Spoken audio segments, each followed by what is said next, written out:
Hello, everyone, and welcome to another Mondays with Michelle video. This week's topic, school records. We'll look at various websites and discuss the types of records available, including admission registers, teacher logbooks, and punishment books. We'll also discuss how newspapers can shed light on your ancestors' school experiences. Let's get started. So one of the good overview websites is the Family Search Research Wiki.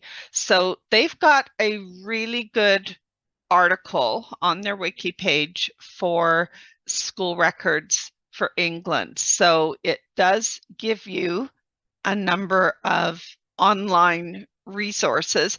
But what I like is they also go into quite a bit of detail on the types of schools, information on some of the laws affecting education, so that you can get some idea of what might be available. The National Archives also has a really good research guide for schools. And again, it talks about the fact that they don't have the actual school records. Most of the records are going to be either with the school itself, or if the school has closed, it might be with the local archives office. They do talk about what is available online, and I'm going to show you some of that. So Find My Past and Ancestry do have some information, but it's a very small amount. You should still check it out, but it's not a lot. So this guide is useful. It just gives you some ideas on what type of information you can find.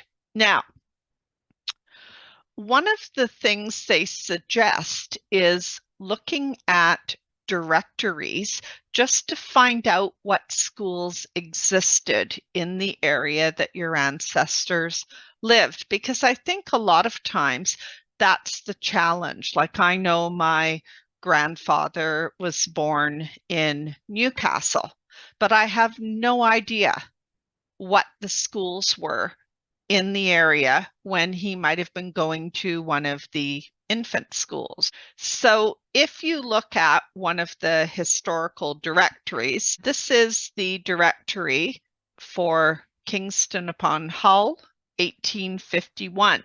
And a lot of times in the description area for the town, it will tell you about the schools. So this whole section, let me just turn on my spotlight.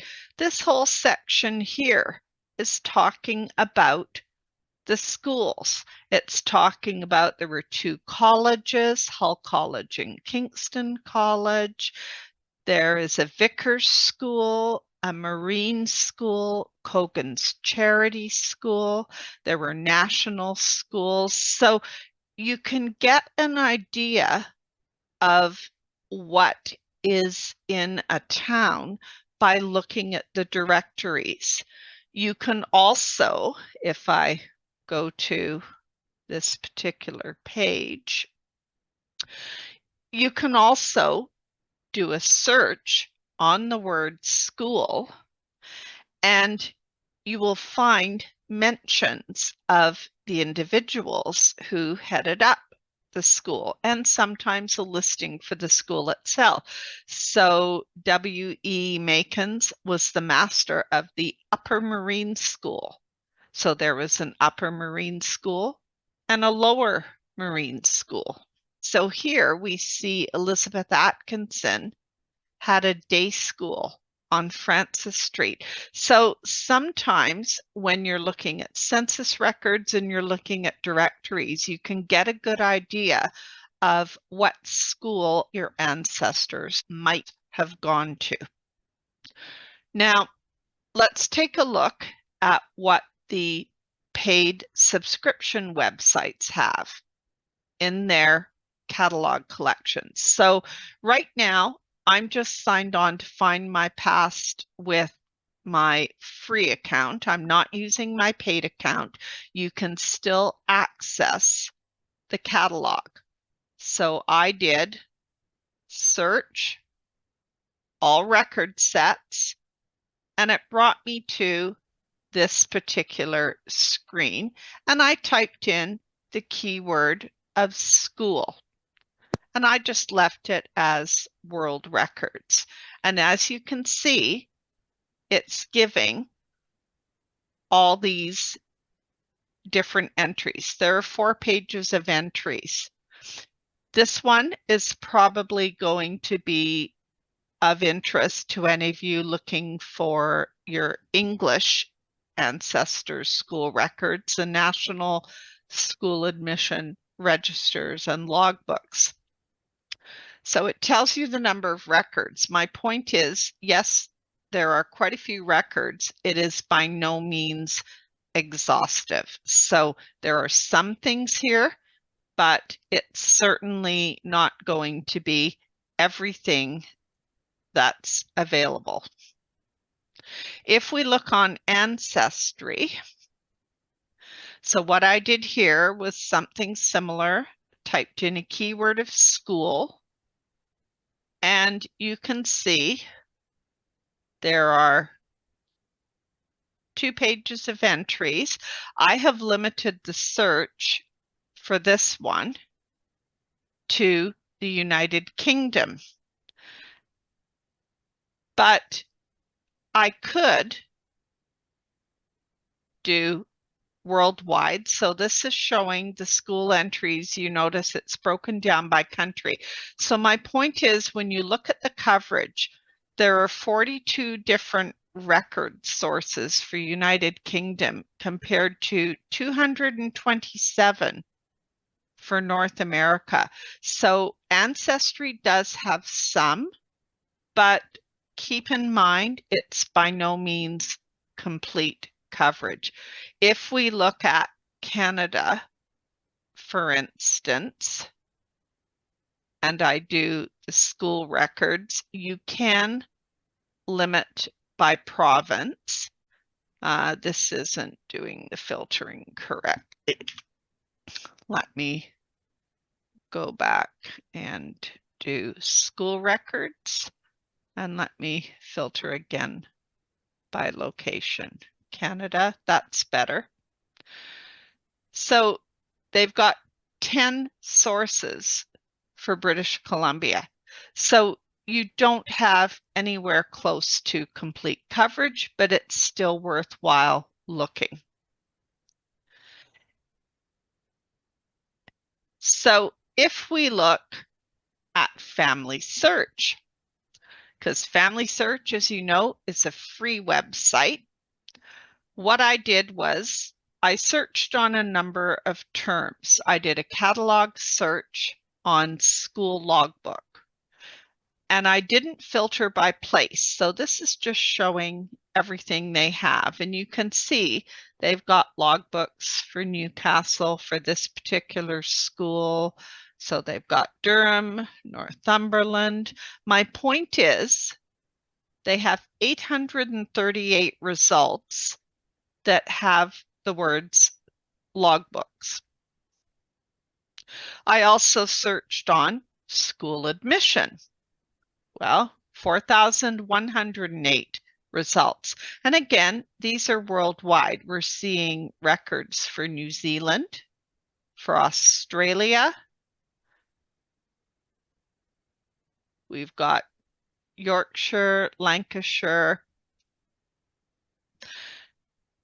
And to give you an idea what you can expect from the records, the minimum, which I find is somewhat useless, is the admission number and the name of the student. And I say somewhat useless because my relatives all had common names.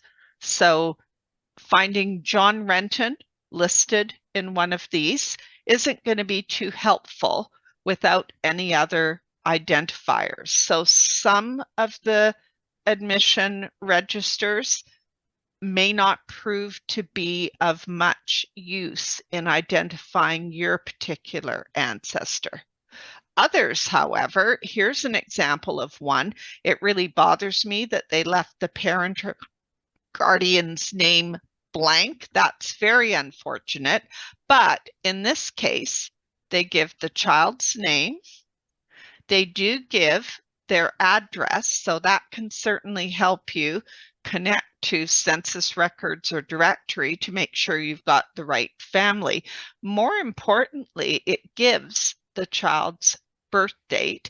It also is kind enough to give the name of their previous school and the date they left this school and comments as to why they left. So that can be really helpful. Ultimately, this is what you want. So this particular school register, you've got the admission number, the date of admission.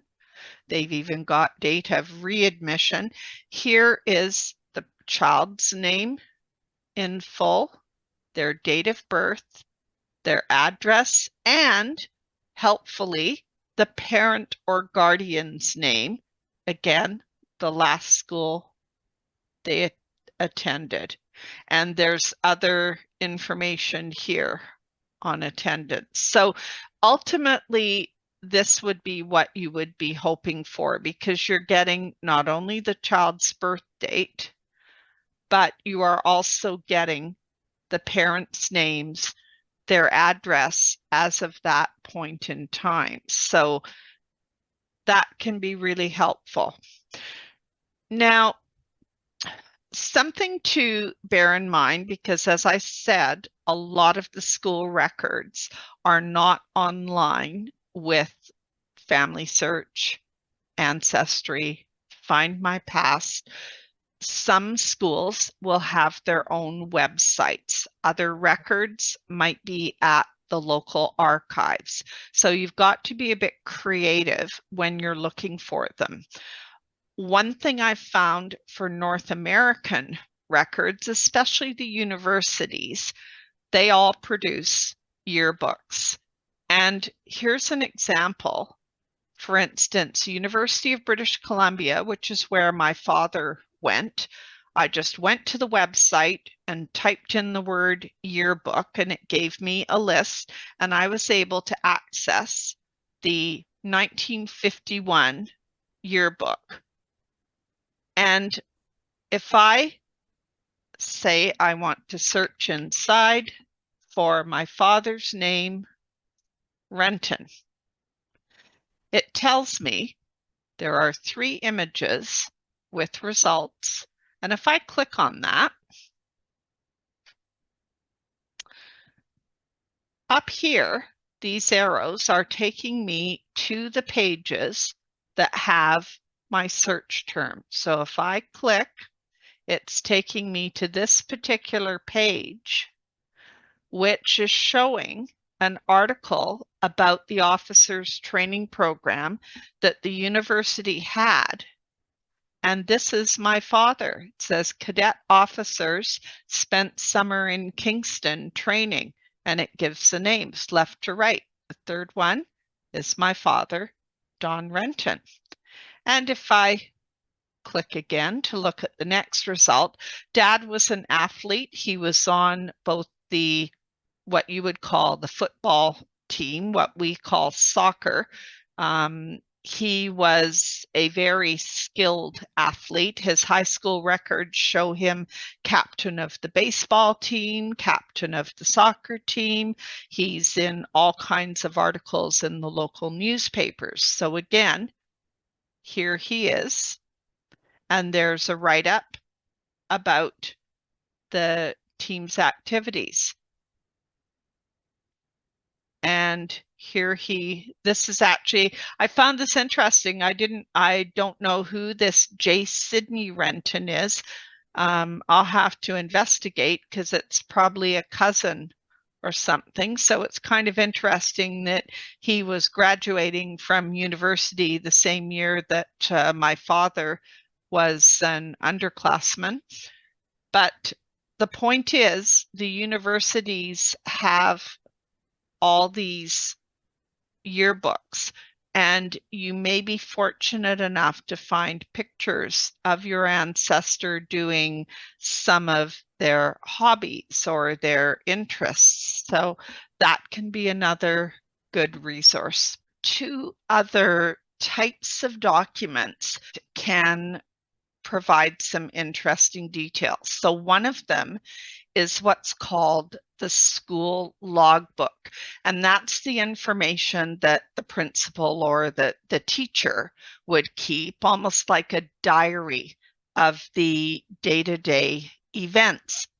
And as you can see on Family Search, I did a catalog search and just typed school logbook, and you can see there are 359 results. So I took a look at one for an infant school, and I'll just bring that entry up. And this is for the Prestwood Road Infants School. And I actually really enjoyed reading through this. So if we take a look at some of the entries, it's nice to know that children are the same no matter the era. I enjoyed this comment. Discovered obscene scratching in the boys' WCs, had it rubbed out. Apparently that was an ongoing problem. They discovered obscene writing in the washrooms a number of times. So there are entries here about questioning the boys to see who was guilty, and they finally concluded it was the work of the evening students. I liked this particular entry. 12 boys arrived in school 5 minutes late. The excuse had been persuaded by a big lad, not a scholar, to go on strike. Made an example of one boy who could not behave himself when put in line by Mr. Wilson. And it lists the 12 boys who were disciplined. So there's all kinds of entries in here, everything from couldn't do physical exercise because of a plague of gnats. It talks about so much snow that they had to cancel their outdoor drills. There's various items, more obscene scrawl in boys WC, have closely questioned the boys but have obtained no clue. So I think these kinds of documents, these school logbooks, also can provide really interesting clues to what that school life was like for the children. Not just what was being taught, but there's references to the temperature and how the heaters weren't working and the different days when the doctor came to test the eyes for all the children to see who had vision problems. So a lot of useful information. In one of the accounts, they mentioned 3 girls were excused from school to go visit one of their schoolmates in the hospital who was ill because of being burned. And it said they chose that particular day because it was the girl's birthday. So again, my point is you never know where the clues might come from for your relatives. So it's worth taking a look at these school logbooks. The next document I had to take a look at, there was a reference in one of the guides about punishment books. So the Prestwood Road School, whose logbook I just showed you, they also had a punishment book. So I brought that up. And all I can say is you have repeat offender names. So if your relative was Albert Garnett or William, I can't tell if it's Shenton they were frequent entries in this book. So here is Albert. Disobedience, he got caned. Caned and smacked seem to be the standard punishments. So we've got September 3rd, Albert Garnett got caned. Then if you look down, we see Albert Garnett in November, disobedience, he got caned. And on the next page, in March, disobedience, playing in drain, he got caned. Here, careless work, he got caned. Here, not washing, he got caned. So the nature of the offense, it's interesting just to see what they felt deserved a caning. So if your work was careless, this one refused to come to school, bad behavior, disobedience, inattention. So if you weren't paying attention in class, you got caned. Writing on the walls. So again, I thought it was interesting just to see what was being punished. Now, the other thing I wanted to show you is the differences in the number of results you get when you search on the Family Search catalog, depending on the term you type in. So here, I did a keyword search. So just search, catalog, then I did keyword, and I typed in school. And I said, I want just the online. So I updated the search, 19,576 results. And these are from all over the world. And you can get an idea just looking at the titles, the range of documents. But you can also search on teacher. Maybe you had ancestors who were teachers. So I searched on teacher. There's 1,366 results. And this is the ones that are online that hopefully I can access from a Family Search library or from home. If I said, give me everything, it jumps up to 2,761. Now, I also tried searching on pupils. That gives me 425 online results. The word student gives 2,848. And I thought, okay, I'll type on school as a subject and try yearbook. There is a huge list. So we've got yearbooks for Canada, for law schools, for the Czech Republic, for Germany, Japan, Saudi Arabia, all kinds of places in the United States.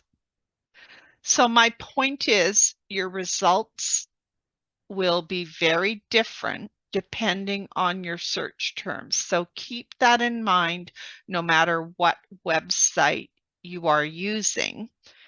Depending on how they have indexed things, you may not find what you're looking for by typing in student. Maybe they've indexed it as pupil. So get a bit creative with your search terms. Now, I mentioned that I was able to find out a lot of information on my father because he was an athlete. So think about the hobbies that your ancestors have and consider looking in newspapers. So what I wanted to show you, just to illustrate that point, because I live in British Columbia through the one of the universities here, I have free access to the historical archives of the main newspapers for my province. So we've got the Province and the Sun were the two main newspapers, and their coverage tended to be very similar. So one started out as an evening paper, one was a morning paper. So a lot of their coverage would be identical. So what I decided to do was to search both of these papers for information about my father. So first, I searched the Province and I searched on Don Renton, and there's 15 articles. And if you look at the dates, these were all when he was in school. So other than one that's talking about he was best man at a friend's wedding, which gave me some really good information, but these other articles were talking about his sports activities.